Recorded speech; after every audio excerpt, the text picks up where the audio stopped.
오늘 주신 말씀은 마가복음 12장 1절에서 17절 말씀입니다.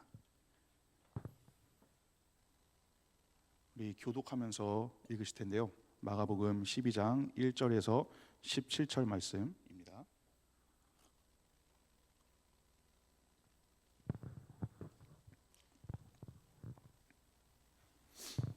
(1절부터) 함께 교독하도록 하겠습니다. 제가 먼저 읽습니다. 예수께서 비유로 그들에게 말씀하시되 한 사람이 포도원을 만들어 산 울타리로 두르고 즙 짜는 틀을 만들고 망대를 지어서 농부들에게 새로 주고 타국에 갔더니 때가 이름에 농부들에게 포도원 소출 얼마를 받으려고 한 종을 보내니 그들이 종을 잡아 심히 때리고 거저 보내었거늘 다시 다른 종을 보내니 그의 머리에 상처를 내고 능욕하였거늘 또 다른 종을 보내니 그들이 그를 죽이고 또 그 외 많은 종들도 덜어는 때리고 덜어는 죽인지라. 이에 한 사람이 남았으니 곧 그가 사랑하는 아들이라 최후로 이를 보내며 이르되 내 아들은 존대하리라 하였더니 그 농부들이 서로 말하되 이는 상속자니 자 죽이자 그러면 그 유산이 우리 것이 되리라 하고 이에 잡아 죽여 포도원 밖에 내던졌느니라. 포도원 주인이 어떻게 하겠느냐 와서 그 농부들을 진멸하고 포도원을 다른 사람들에게 주리라. 너희가 성경의 건축자들이 버린 돌이 모퉁이의 머릿돌이 되었나니 이것은 주로 말미암아 된 것이요 우리 눈에 놀랍도다 함을 읽어보지도 못하였느냐 하시니라. 그들이 예수의 이 비유가 자기들을 가리켜 말씀하신 줄 알고 잡고자 하되 무리를 두려워하여 예수를 두고 가니라.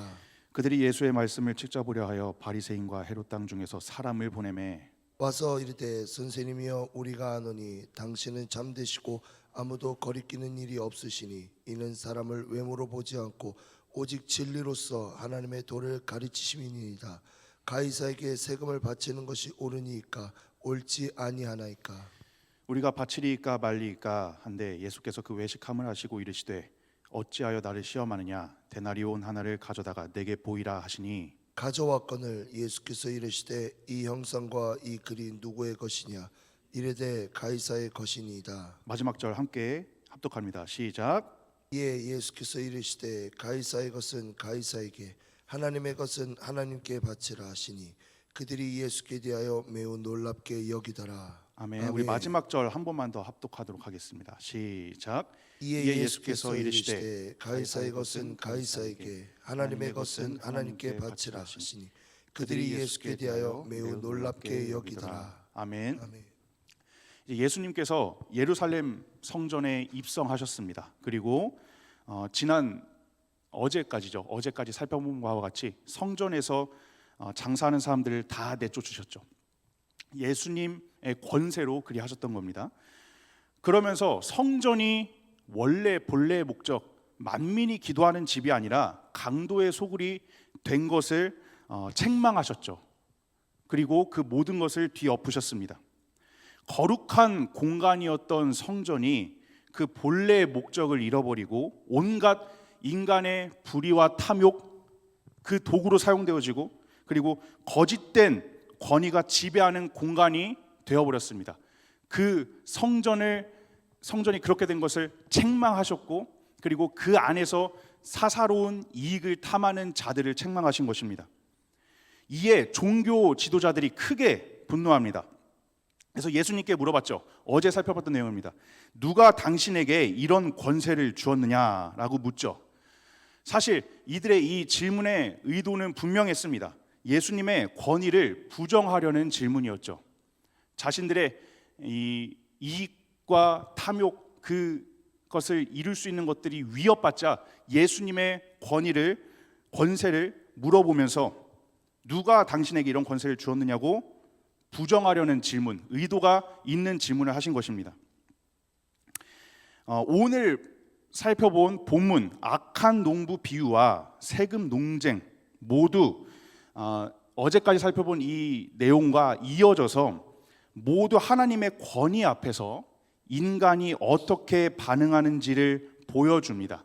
성전에서 예수님의 권위 앞에 권세 앞에 종교 지도자들이 어떻게 반응했는가, 그리고 오늘 본문에서도 악한 농부 비유 그리고 세금 논쟁, 이 예수님의 교훈 앞에, 말씀 앞에, 예수님의 권위 앞에 이것을 받아들이는 이들이 어떻게 반응하는가라는 문제라는 거죠.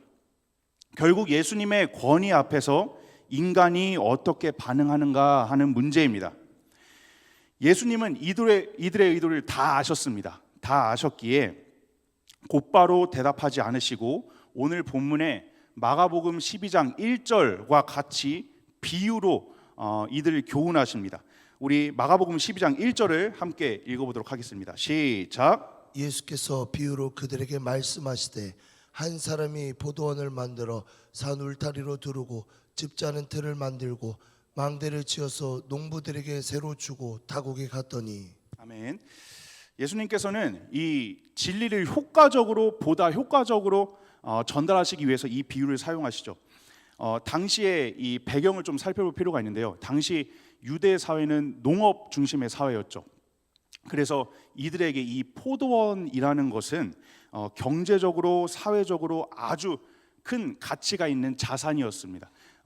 이 포도원이라는 것 자체가 이들에게 그러한 가치였었죠. 그래서 이 지금 예수님께서 사용하시는 포도원의 비유, 이 비유는 당시에 예수님의 말씀을 듣는 청중들이 보다 쉽게 상황을 이해하고 자기들의 삶에 적용하면서 받아들일 수 있는 비유였다는 거죠. 예수님께서 의도적으로 당시에 이 상황을 빗대어서 비유로 진리를 말씀하고 계시는 겁니다. 그렇기 때문에 우리가 오늘 본문에서 예수님께서 어떻게 비유를 사용하셨는지 그 의미와 흐름을 함께 살펴보고자 합니다. 화면에 한번 띄워주시고요. 본문에 한 사람이 등장합니다. 이 한 사람은 하나님을 의미하죠. 그리고 포도원, 이 포도원은 이스라엘, 즉 하나님의 백성들을 의미합니다. 오늘 본문에서와 같이 포도원의 주인이 집 짜는 틀을 만들고 망대, 즉 포도원을 지키기 위해서 세우는 건물이죠. 그 망대를 지어서 농부들에게 새로 주고 타국에 갔습니다. 이것도 사실 이 당시의 배경을 함께 살펴봐야 이해를 할 수 있는 부분인데요. 당시 로마에는 이 가혹한 세금 정책이 있었습니다. 당시에 이 세금 체계는 굉장히 복잡했습니다. 그래서 당시 이 유대 민족들에게, 유대인들에게 굉장한 부담으로 다가왔었죠. 그리고 때로는 이 자신들의 이익을 극대화하기 위해서 세금을 부당하게, 과도하게 걷는 일들이 있었다라는 사실입니다. 특히 그렇기 때문에 지금 이 본문에 등장하는 포도원을 소유하고 있는 이 지주들, 이 주인들에게는 더욱더 그 부담이 더했을 거죠. 그래서 이 지주들이 피해가 직접적으로 그들에게 가해졌기에 이들이 견딜 수가 없어서 타국으로 넘어가서 다른 사회적인 어떤 경제적인, 정치적인 활동을 하면서 동시에 자신이 고용한 농부들이 포도원에서 경작하게 하는 겁니다. 일을 하게 하는 겁니다. 그래서 그 세를 받으면서 타국에서 생활하는 경우가 굉장히 많았다고 합니다. 그래서 그러한 경제적인 이익을 잘 취하고자 해서 타국에서 여러 가지 활동들을 하면서 자신이 고용한 농부들을 통해서 세를 받는 거죠. 이 배경을 통해서 오늘 본문, 농부들에게 세로 주고 타국에 갔다, 타국으로 떠났다라는 것이 그런 배경과 연계돼서 살펴볼 수 있는 부분입니다. 여러분, 그러다가 포도원의 주인이 농부들에게 자신의 종들을 보내게 되죠. 우리 마가복음 12장 2절 말씀을 함께 살펴봅니다. 시작. 때가 이름에 농부들에게 포도원 소출 얼마를 받으려고 한 종을 보내니. 이 포도원의 주인이 농부들에게 포도원의 소출을 얼마를 받으려고 자신의 종들을 보냅니다. 이 때가 이뤄서 보냈다고 하는데, 이 때가 이르면은 앞에서 이전에 어제 그저께였죠. 살펴봤듯이 지난주 금요일이었죠. 살펴봤듯이 카이로스의 시간입니다. 즉 다시 말하면 하나님께서 정하신 때라는 의미입니다. 하나님께서 정하신 때, 하나님의 때가 왔습니다. 하나님께서 정하신 때가 왔습니다. 즉 이 하나님의 카이로스의 시간에 의해서 이 하나님께서 이 종들을 보내시는, 즉 비유로 치자면 포도원의 주인이 종들을 보내는 장면이 전개가 되는 겁니다. 오늘 본문에 2절에서 5절을 통해서 알 수 있듯이 포도원의 주인이 포도원의 소출을 받으려고 한 종을 보냅니다. 농부들에게 보내죠. 그런데 다시 다른 종을 또 보냅니다. 그리고 또 다른 종을 또 보냅니다. 그리고 그 외에 많은 종들을 보냈습니다. 왜 이렇게 많은 종들을 보내게 됐는가? 본문을 보면 알 수 있죠. 그 농부들이 주인이 보낸 종들을 때리고 능욕하고 죽였습니다. 오늘 본문을 보면 우리가 스토리를 알 수 있죠.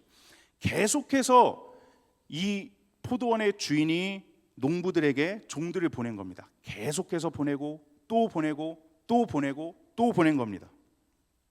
그러다가 이제 그 주인이 남은 한 사람, 사랑하는 자신의 아들을 그들에게 보내죠.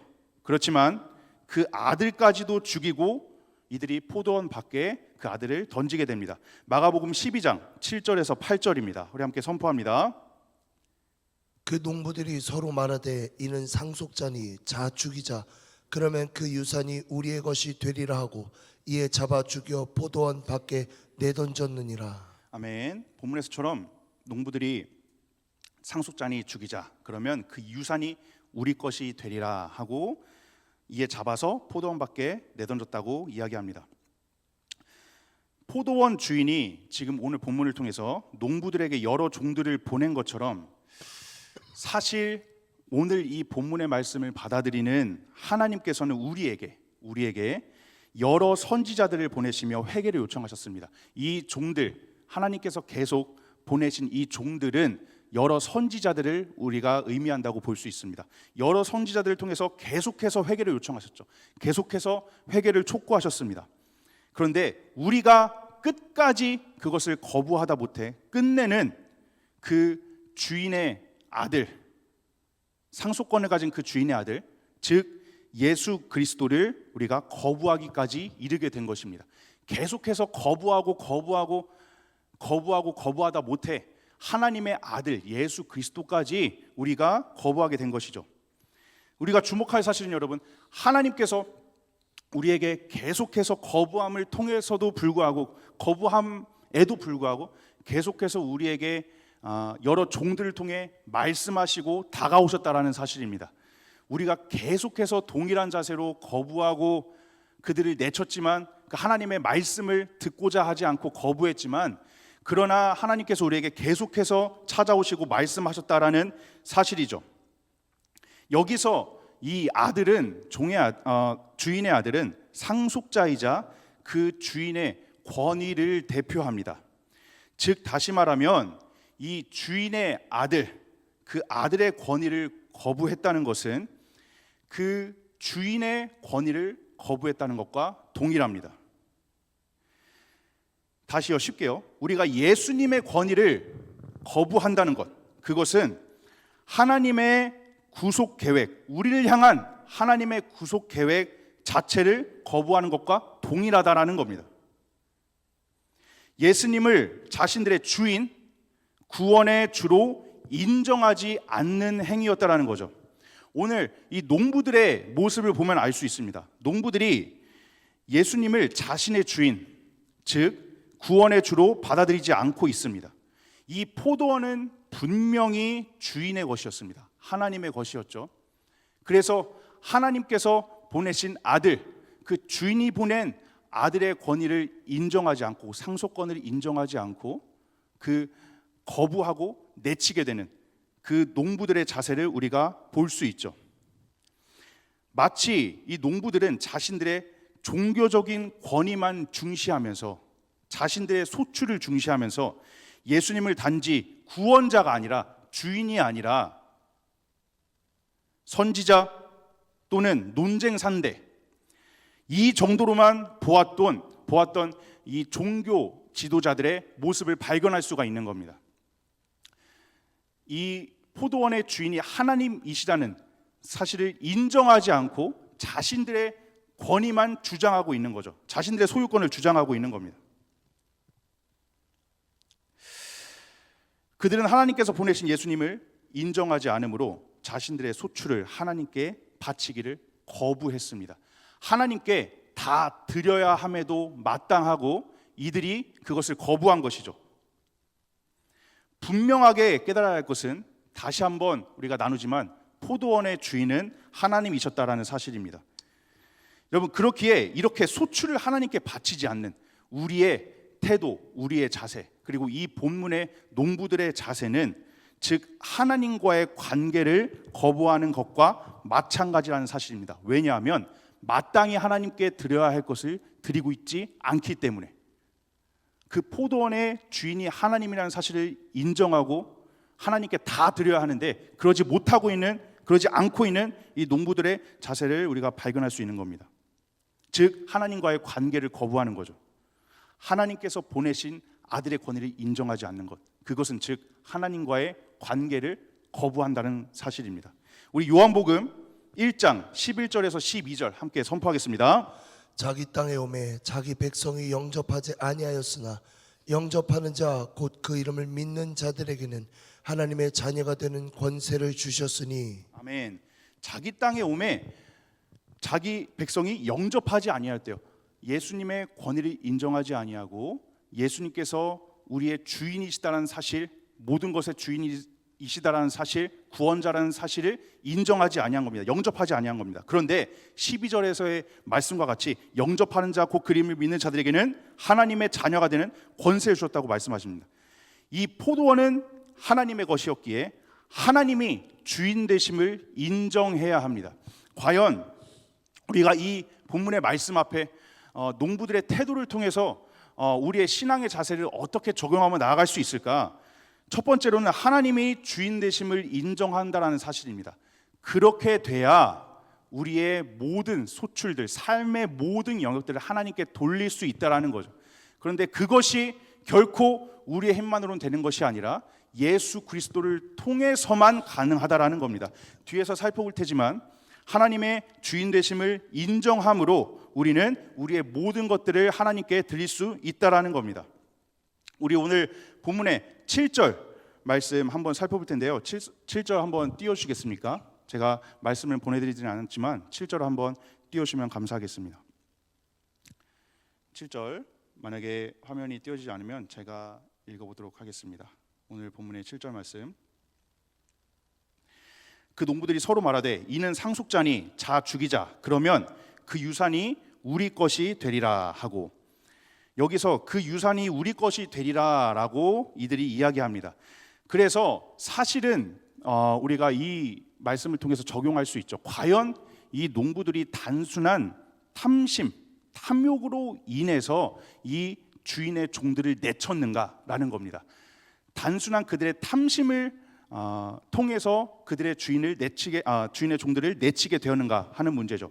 그런데 분명히 여러분 우리가 알아야 할 것은 결국에 이 농부들이 자신들이 맺어야 할 열매, 그 주인이 원하는 열매를 맺지 못한 것이 근본적인 문제였다라는 사실입니다. 다시요, 그들이 유산을 탐하는 것, 그것이 본래 이들의 행동의 동기가 아니라 주인이 원하는 열매를 맺지 못한 것이 문제였다라는 사실입니다. 우리 이사야 5장 2절을 함께 살펴보겠습니다. 함께 선포합니다. 땅을 파서 돌을 제하고 극상품 포도나무를 심었도다. 그 중에 망대를 세웠고 또 그 안에 술들을 팠도다. 좋은 포도 맺기를 바랐더니 들포도를 맺었도다. 아멘. 원래는 극상품 포도나무, 이 극상품 포도나무를 맺는 것이 하나님께 온전한 헌신을 드리고 하나님께 모든 것을 드릴 수 있는 것이 우리의 이러한 헌신의 삶이었는데, 하나님께서 원하시는 열매를 맺는 삶이었는데, 하나님께서 원하시는 삶이었는데, 그런데 주인에게 그 모든 것들을 바치지 못하고 자기 욕심으로 취한 열매, 그런 것들을 비유하는 게 들포도와 같은 거죠. 그래서 극상품 포도가 아닌 들포도만을 맺고 있는 우리의 삶, 즉 다시 말하면 하나님께 온전히 다 소유권을 인정하고 드려야 함에도 불구하고 우리의 욕심으로 인해서 그 모든 것들을 드리지 못하고 주인에게 바치지 않고 자기 욕심으로 우리가 취하고 있는 열매, 그 들포도를 이야기하는 겁니다.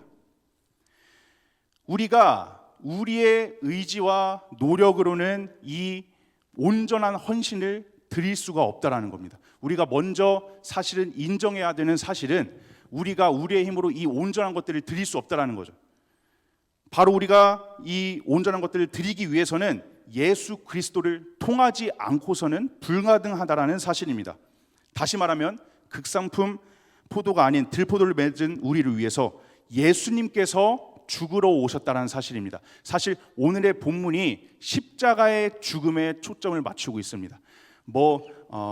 어떠한 소출을 얼만큼에 드리냐 이러한 관점이 아니라 사실 그러한 삶을 살아가고 있었던 우리를 위해서 우리의 온전한 헌신을 위해서 그것이 가능하게 하기 위해서 예수님께서 우리를 위하여 십자가에 못 박혀 돌아가셨다는 십자가의 죽음을 나타내고 있는 것이죠.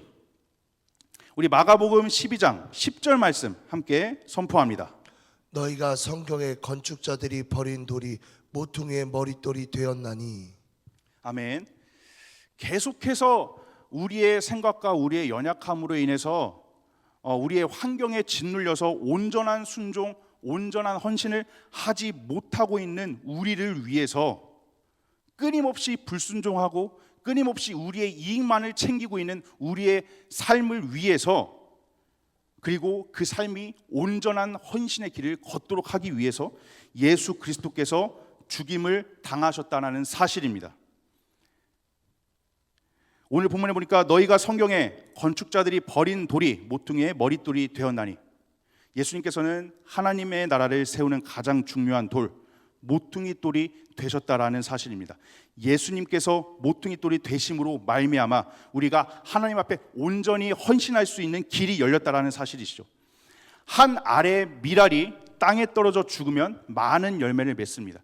예수님의 죽으심이, 예수님의 십자가의 죽으심이 우리로 하여금 하나님께서 원하는 열매를 맺으며 살아갈 수 있는 길을 여셨다라는 거죠. 우리는 우리 스스로 하나님께서 원하시는 열매를 맺으며 살아갈 수 없습니다. 온전한 헌신을 할 수가 없고 극상품 포도와 같은 그런 삶을 살아갈 수 없어요. 그러나 예수님께서 죽으심으로 말미암아, 예수님께서 십자가에 죽으심으로 말미암아 우리에게 그러한 헌신의 삶을 살아갈 수 있는 길이 열렸다라는 사실입니다. 여러분, 그렇기 때문에 다시 말하면 우리의 삶에 좋은 열매, 하나님께서 원하시는, 하나님께서 기뻐하시는 열매를 맺으려면 예수님의 십자가를 따라가야 한다는 사실입니다. 예수님과 떨어져서는, 예수님과 붙어 있지 않고서는 하나님께서 원하시는 열매를 맺으며 살아갈 수 없다라는 사실이시죠. 온전한 헌신을 드릴 수가 없습니다. 끊임없이 우리의 의에 갇혀서, 우리의 기준에 갇혀서, 우리의 환경에 갇혀서 우리가 원하는 기준에 따라서 드리게 되는 것이 우리의 삶이지만, 그러나 예수 그리스도의 십자가를 따라간다면, 예수님 안에 있다면 하나님의 뜻대로, 하나님께서 원하시는 대로 열매 맺는 삶을, 그리고 드리는 삶을 살아갈 수 있다라는 사실입니다. 요한복음 15장 5절 함께 선포하겠습니다. 나는 포도나무요 너희는 가지라. 그가 내 안에 내가 그 안에 거하면 사람이 열매를 많이 맺나니 나를 떠나서는 너희가 아무것도 할 수 없음이라. 아멘. 우리가 예수님 안에 거해야 합니다. 그리고 예수님께 바짝 붙어 있어야 합니다. 그래야 하나님께서 원하시는 열매를 맺으면서 살아갈 수 있다는 것이죠. 예수 그리스도를 떠나서는 우리가 아무것도 할 수 없다는 사실입니다. 이렇게 예수님께서 포도원 농부 비유를 통해 말씀하신 후 종교 지도자들은 예수님을 시험하기 위해서 또 모여서 바리새인과 헤롯 당 사람들이 손을 잡고 예수님께 물어봅니다. 또다시 악의가 가득한 질문을 예수님께 드리죠. 가이사에게 세금을 내는 것이 옳습니까? 의도가 다분하죠. 예수님을 난처하기 위해서, 예수님을 시험하기 위해서 하는 질문입니다. 당시의 유대 사람들은 세금을 내는 것을 불편했습니다. 싫어했습니다. 그래서 사실 이 가이사에게 세금을 내는 것이 옳습니까? 라는 이들의 질문 앞에 예수님께서 내라라고 대답하시면 로마의 압제에 굴복한 배신자, 그리고 다시 말하면 민족적 반역자로 몰릴 위험이 있었죠. 그리고 반대로 다른 대답, 내지 말라라고 말씀하셔도 로마의 입장에서 반역자로 몰릴 위험이 있었죠. 예수님께서 어떻게 대답을 하셔도 예수님께 불리한 대답이었습니다. 대답을 하셔도 좋지 못할 상황이었죠. 이들의 질문의 의도는 예수님께서 실수하시기를 기대하셨던 겁니다. 가이사에게 세금을 내는 것이 옳습니까? 라는 이 질문이 예수님께서 실수하시는 것을 기대하고 한 질문이라는 거죠. 예수님을 공경에 빠뜨리게 할 의도로 한 질문이라는 사실입니다. 그런데 예수님은 이 모든 것도 꿰뚫어 보시죠. 이들의 질문의 의도를 꿰뚫어 보시고 가이사의 것은 가이사에게, 하나님의 것은 하나님께 바치라. 이 단 한마디로 하나님께 순종하고 헌신하는 삶의 원리를 명확하게 드러내셨습니다. 우리 12장 15절에서 16절 함께 선포하겠습니다. 우리가 바치리이까 말리이까 한데 예수께서 그 외식하심을 하시고 이르시되 어찌하여 나를 시험하느냐 데나리온 하나를 가져다가 내게 보이라 하시니 가져왔거늘 예수께서 이르시되 이 형상과 이 글이 누구의 것이냐 이르되 가이사의 것이니이다. 아멘. 바치리야 말리까 한데 예수께서 그들의 외식감을 보시고 데나리온 하나, 즉 당시에 이제 로마 화폐였죠. 이 화폐 하나를 가져오라고 말씀하십니다. 그리고 그 화폐에 있는 이 형상과 이 글이 누구의 것이냐 질문하시죠. 당시의 화폐 사진을 한번 준비해봤습니다. 한번 화면에 띄우시면 감사하겠습니다. 당시에 데나리온 로마 화폐인데요. 한쪽에는 이 가이사의 얼굴이 있고 한쪽에 다른 면에는 이 문구가 적혀 있습니다. 근데 이 문구가 어떤 뜻이냐면 가이사는 주님이시다라는 뜻입니다. 가이사는 주님이시다. 그래서 예수님께서 당시에 이 데나리온 로마 화폐, 이 화폐를 보시면서 이들에게 질문하시는 겁니다. 이 형상과 이 글이 누구의 것이냐? 이 형상과 이 글이 누구의 것이냐? 근데 그들이 대답하죠. 가이사의 것이니이다 라고 대답합니다. 사실은 이들의 관점에서는 솔직한 질문이었죠. 그런데 이들의 답에 예수님께서 다시 대답하시죠. 가이사의 것은 가이사에게, 하나님의 것은 하나님에게 라고 예수님께서 답하십니다. 우리가 한번 살펴볼 표현이 있습니다. 16절에 보면 예수께서 이르시되 이 형상과 이 글이 누구의 것이냐라고 말씀하십니다. 이 형상과 이 글이 누구의 것이냐. 이 형상이라는 우리 표현에 한번 집중하길 원합니다. 이 형상, 즉 여러분 우리가 창세기의 말씀을 통해서 계속해서 접하고 있는 표현이죠. 형상. 즉 다시 말하면 우리는 하나님의 형상으로 지음받은 존재라는 사실을 우리가 창세기의 말씀을 통해서 살펴봤었죠. 하나님의 형상, 즉 우리는 하나님의 형상대로 창조되었다라는 사실입니다. 창세기 2장 15절 말씀을 살펴볼 텐데요. 아담이 이 말씀을 통해서 볼 수 있듯이 대리인, 청지기 그리고 관리자로서, 즉 왕의 통치권을 부여받은 자로서 지음받았습니다. 그런데 그 통치권을 잃어버리고 말았죠. 우리 창세기 2장 15절 함께 살펴보겠습니다. 여호와 하나님이 사람을 이끌어 에덴 동산에 두어 그것을 경작하며 지키게 하시고, 경작하며 지키게 하셨습니다. 왕은 아니었지만 왕의 통치권을 부여받고 대리인, 청지기, 관리자, 관리하는 사람으로서 그 통치권을 부여받았죠. 그런데 그 통치권을 잃어버리게 됩니다. 그리고 다시 말하면 가이사, 오늘 이 가이사에게 그 통치권이 넘어가 버린 거죠.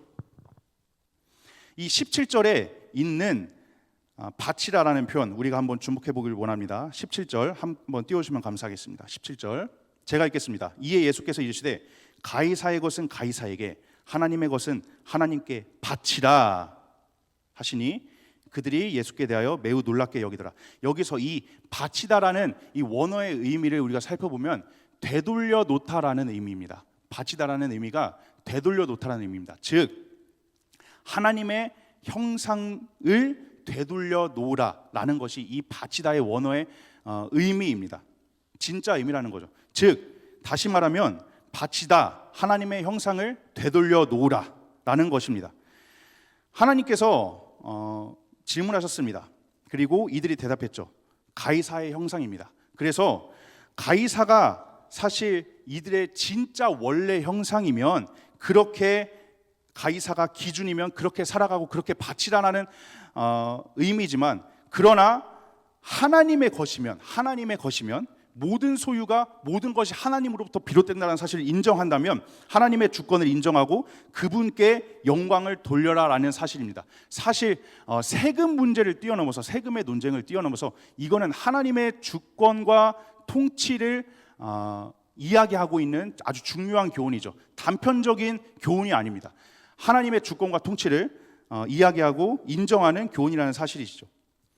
우리는 원래 하나님의 형상대로 지음받았습니다. 그런데 우리의 죄악으로 인해서 우리의 연약함으로 인해서 그 하나님의 형상대로 지음받은 것을 그 모습대로 살아가지 못하고 있었죠.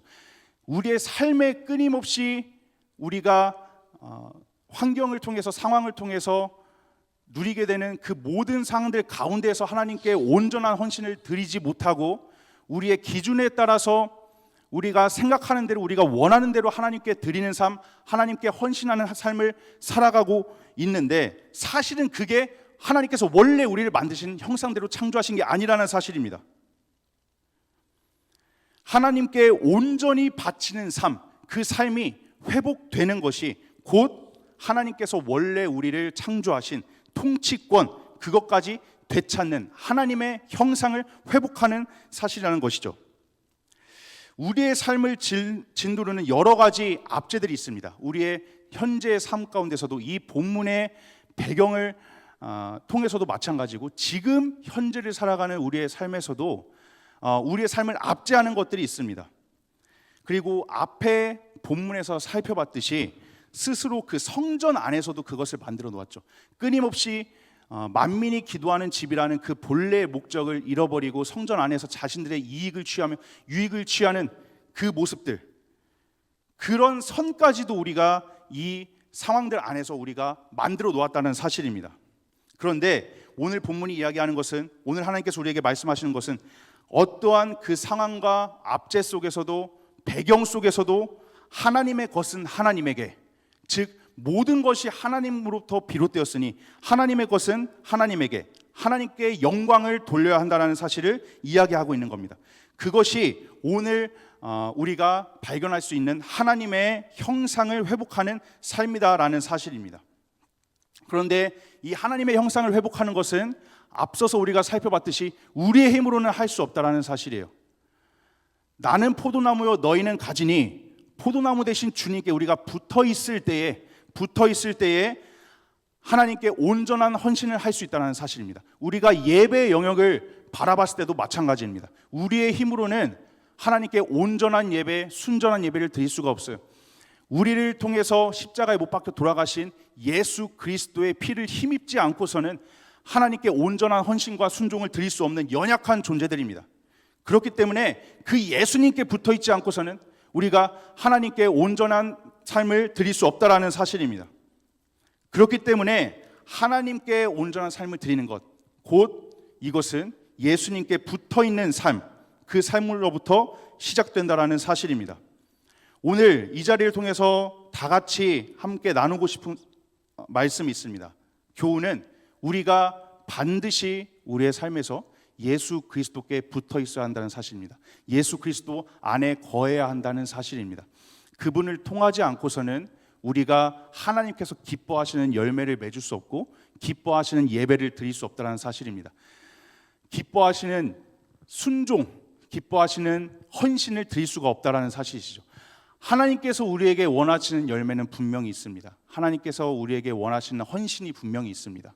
우리의 방법대로가 아니라, 우리의 가치대로가 아니라, 우리의 기준대로가 아니라 하나님께서 원하시는 게 있다는 사실이시죠. 근데 그 하나님께서 원하시는 대로 우리가 순종하고 예배하기 위해서는 예수 그리스도를 통하지 않고서는, 예수 그리스도께 붙어 있지 않고서는 그것이 절대 불가능하다는 사실이시죠. 삶의 전부를 마땅히 드려야 합니다. 사실 오늘 본문의 농부들이 그들의 모든 소출을 하나님께 드려야 마땅했습니다. 그런데 여전히 자신들 안에 있는 욕심, 이익을 탐하는 그 모든 것들 때문에, 그리고 자신들의 열매를 맺지 못하고 살아가고 있는 그 삶으로 인해서 하나님께 그 모든 것들을 드리지 못하고 있는 연약한 현실을 발견하게 되죠. 그래서 하나님과의 우리의 관계는 예수 그리스도를 통해서 하나님께 나아갈 수 있습니다. 하나님께 우리의 모든 시간과 물질을 통해서 헌신하고 예배하고 하나님께서 원하시는 대로 열매를 맺으며 살아가길 원한다면 예수 그리스도를 의지하고 예수 그리스도의 십자가의 공로를 통해서 예수 그리스도의 피를 힘입어 하나님께 나아가야 한다는 사실입니다. 오늘 우리를 위해서, 우리 같은 연약한 죄인들을 위해서 십자가에 못 박혀 돌아가신 예수 그리스도의 그 피의 은혜가, 피의 공로가 우리 안에 회복되기를 간절히 소망합니다. 그렇지 않고서는 우리가 하나님의 형상을 회복된 삶을 살아갈 수가 없습니다. 온전히 드림받을 수 없고요, 온전히 헌신할 수 없고요, 모든 것을 하나님께서 원하시는 대로 살아갈 수 없는 그러한 연약한 죄인들입니다. 하나님의 형상을 회복하기 위해서는 예수 그리스도를 통해서 그 형상을 회복하는 겁니다. 가이사의 형상이 아니라 하나님의 형상, 그 형상을 회복함으로 하나님께 모든 것을 드릴 수 있는 우리가 되게 될 것입니다. 우리가 오늘 이 말씀을 기억함으로 오늘 하루의 삶도 예수 그리스도를 의지하기 원합니다. 예수 그리스도 안에 거하기 원합니다. 예수 그리스도께 붙어 있기 원합니다. 예수 그리스도를 떠나서는 아무것도 할 수 없습니다. 우리가 예수 그리스도의 피를 힘입지 않고서는 하나님께 나아갈 수 없습니다. 오늘 하루의 삶도, 아니 평생의 삶도 예수 그리스도를 의지하고 사모하고 그분의 은혜를 사모하며 나아가는 우리의 삶이 되어야 할 줄 믿습니다.